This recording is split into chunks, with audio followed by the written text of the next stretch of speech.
بسم اللہ الرحمن الرحیم۔ السلام علیکم ورحمۃ اللہ وبرکاتہ۔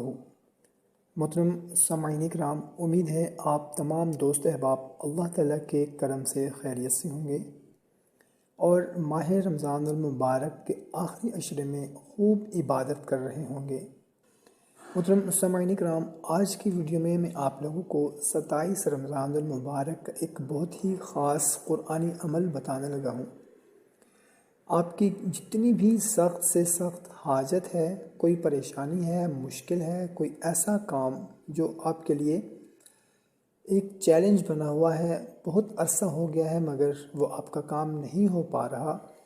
تو 27 رمضان المبارک کے دن یا رات میں کسی بھی وقت اس عمل کو کر لیں، انشاءاللہ عز و جل آپ کی سخت سے سخت، مشکل سے مشکل حاجت پوری ہو جائے گی۔ تو محترم سامعین کرام، اس عمل کو بتانے سے پہلے آپ سے ایک گزارش ہے کہ اگر چینل کو ابھی تک سبسکرائب نہیں کیا ہوا تو چینل کو بھی سبسکرائب کر لیں، اور اگر آپ بھی چاہتے ہیں کہ آپ کی بھی حاجات پوری ہوں، آپ کی بھی پریشانیاں دور ہوں، تو کمنٹ سیکشن میں آمین لکھ کر اس عمل کو آپ اپنے دوستوں رشتہ داروں کے ساتھ بھی شیئر ضرور کریں، جزاک اللہ۔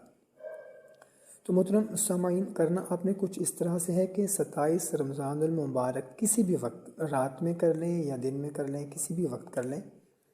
تنہائی میں بیٹھ جانا ہے آپ نے، اور سورہ یاسین شریف آپ نے اس طرح سے پڑھنی ہے کہ ہر مبین پر 41 مرتبہ آپ نے سورہ کوثر پڑھنی ہے،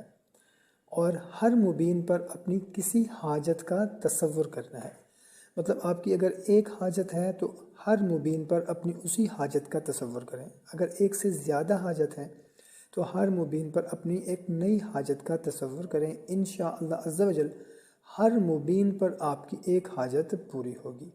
اول اور آخر آپ نے 11 مرتبہ درود شریف پڑھنا ہے۔ اس عمل کی اجازت بالکل عام ہے، کوئی بھی ہمارا بھائی، کوئی بھی ہماری بہن اس عمل کو کر سکتے ہیں، لیکن